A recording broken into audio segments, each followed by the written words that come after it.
আসসালামু আলাইকুম। ওয়া আলাইকুম আসসালাম। ধন্যবাদ প্রেজেন্টারকে আমাকে সুযোগ করে দেওয়ার জন্য। চমৎকার সেশনে পবিত্র কোরআন থেকে তেলাওয়াত করতে যাচ্ছি। সকল ধর্ম প্রতি শ্রদ্ধা রেখে সূরাতুদ দোহা।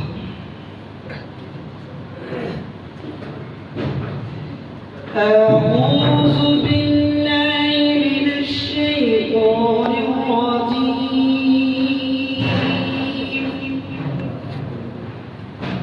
بسم الله الرحمن الرحيم.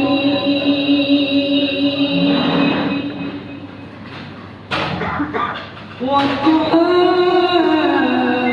والليل إذا سجى ما ودعك ربك وما قلى وللآخرة خير لك من الأولى ولسوف يعطيك ربك فترضى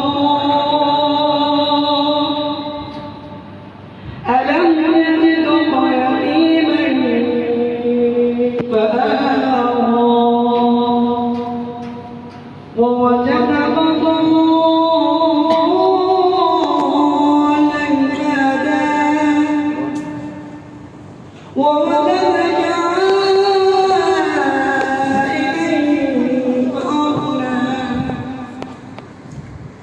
فأما اليتيم فلا تقهر وأما السائل فلا تنهر وأما بنعمة ربك فحدث এরশাদ হচ্ছে শুরু করছি আল্লাহ তাআলার নামে। সকালে উজ্জ্বল আলোর শপথ, রাতের শপথ যখন তার নিজ অনির্বচন হয়। তোমার প্রতিপালক তোমাকে কখনো পরিত্যাগ করেননি, আর তিনি অসন্তুষ্ট নন। অবশ্যই পরবর্তী সময়ের চেয়ে তোমার জন্য অধিক উত্তম অকৃষ্ট হবে।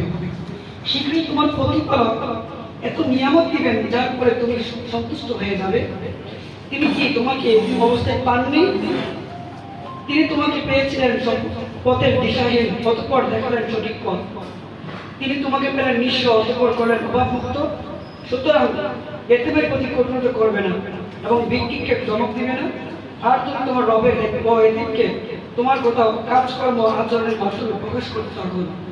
সূরাতুদ দোহা 1 নম্বর আয়াত থেকে 11 নম্বর আয়াত পর্যন্ত। সাদাকাল্লাহুল আযীম। মাশাআল্লাহ।